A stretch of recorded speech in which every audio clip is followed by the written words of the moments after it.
توی این آموزش میخوام بهتون یاد بدم که چطور تعداد نورهای خیلی بالا با کامپلکسیتی خیلی زیاد داشته باشید، سایه های همشون هم فعال باشه و فریم پر سکندتون هم نیفته.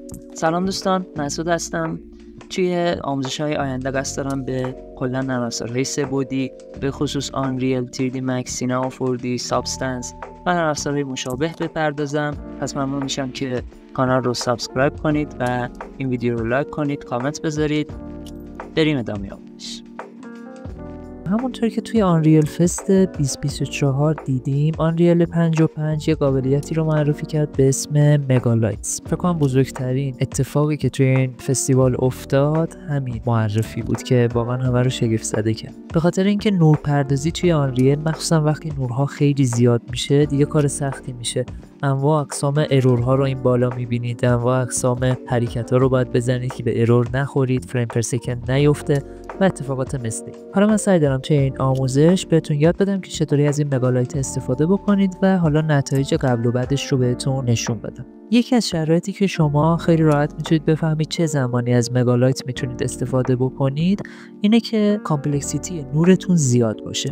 ما اینو از کجا بفهمیم؟ اگر شما Alt 7 رو روی کیبورد بزنید، می‌بینید که این گوشه هم می‌نویسه لایت کامپلکسیتی و این نشون دهنده تعداد نورهای بالاییه که با هم اشتراک دارن و توی هم رفتگی دارن. اگر نگاه کنید اینجا از آبی شروع شده تا این حالت صورتی یا نزدیک به سفید که الان نگاه کنید کل صحنه من همینطوری نزدیک به سفیده که این بیشترین حالتشه. اگه این صحنه خالی رو نگاه کنید، اگر من Alt 7 رو بزنم می‌بینید که آبیه، یعنی اینجا هست. اونم یعنی این که مثلا یه دونه نور اینجا بیشتر نیست. خب حالا من میام از توی قسمت لایت یه دونه اسپات لایت میندازم اینجا، میارمش توی محیط. میبینید که سبز شد، یعنی این نور با نور خورشید اینجا یه اشتراکی داره.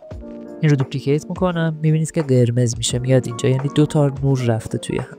یه دوپلیکیت دیگه میکنم، میاد بنفش، یعنی نورها چند تا هستن. حالا یکی دیگه دوپلیکیت کنم، دیگه بعد از اون همه اینها سفید میشه. میبینید؟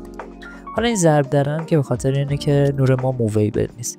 سعی کنید مخصوصا وقتی از لومن استفاده میکنید همه این نورهاتون رو موویبل بذارید. خب پس متوجه شدید که لایت کامپلکسیتی به چه معنیه؟ یعنی اینکه نورها توی هم رفتگی دارن و خیلی زیادن. خب محیط رو شلوغ کردن. بچه‌ها این لولیه که من یه مدت پیش ساخته بودم و حالا به خاطر مشکلات نوری که داشت فرصت نمیتونستم از این خروجی مناسبی بگیرم. چون همینطور که میبینید الان نگاه کنید یه سری سایه‌های عجیب غریب توی حرکت، اگر به این قسمت نگاه کنید یه سایه‌های عجیب غریبی میفته. سایه‌ها درست حسابی پردازش نمیشه و خب اذیت میکنه دیگه، جذابیت صحنه رو میاره پایین. به خاطر همین خیلی نمیتونستم خروجی خاصی بگیرم. الان اگر نگاه کنید میبینید کل صحنه من پر نوره و خب نورای زیادی اینجا هست. این یعنی اینکه این صحنه مناسبه برای اینکه ما بتونیم مگالایت رو تست بکنیم و ببینیم. برای اینکه مگالایت رو بتونیم استفاده بکنیم، کاری که باید بکنید اینه که اول پروژکت سیتینگمون رو بررسی میکنیم. میام توی قسمت رندرینگ، میام پایین. اول اینکه حواستون باشه گلوبال ایلومینیشن روی حالت لومن باشه،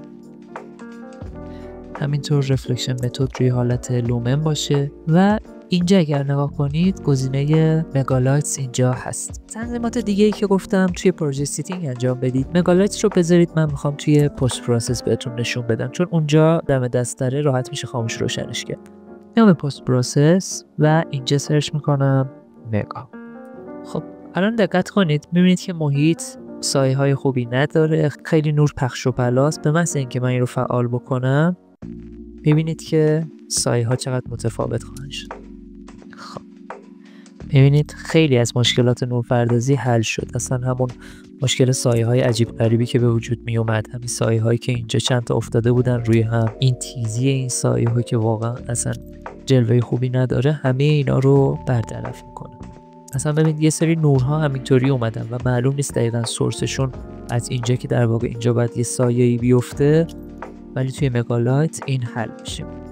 حالا یه گزینه دیگه هم که خوبه بررسی بکنیم تفاوت فریم پر سکند است. میام از قسمت این تنظیماتی که این بالا هست شو فریم پر سکند رو فعال میکنم. ببینید حالا فریم پر سکند من الان پایینه 35 ایناست نهایتاً. حالا میخوام ببینم با فعال کردن مگالایت چه تغییری میکنه. ببینید که این تقریبا تا 45 50 هم میره. پس دید که روی فریم پر سکند هم خیلی تاثیر میذاره، علاوه بر این که واقعا جلوه بهتری به محیط میده. حالا آیا ما باید برای هر نور هم یه تنظیمات خاصی انجام بدیم؟ نه، اگر دقت کنید من اینجا مگالایت رو سرچ بکنم به صورت پیش‌فرض اینها فعالن. فقط تنها کاری که من روی این نورها انجام دادم اینه که این مگالایت شادو متد روی حالت دیفالت بوده و من اینا رو گذاشتم روی ویرچوال شادو مپ. متوجه شدم که این ویرچوال شادو مپ سرعت پردازشش یکم بهتره و حالا برای کاری که من داشتم انجام میدادم نتیجه بهتری به من میداد. خب این تا اینجای کار. بچه شما اگر دموی مگالایت رو دیده باشید، علاوه بر همین گزینه‌هایی که خود فعال کردن مگالایت رو اینها داره، یه کاری که میکنه مگالایت توانایی نورپردازی صحنه به کمک فیلمه، مثل همین چیزی که الان دارم بهتون نشون میدم. خب حالا بریم که ببینیم این رو چه شکلی ست بکنیم.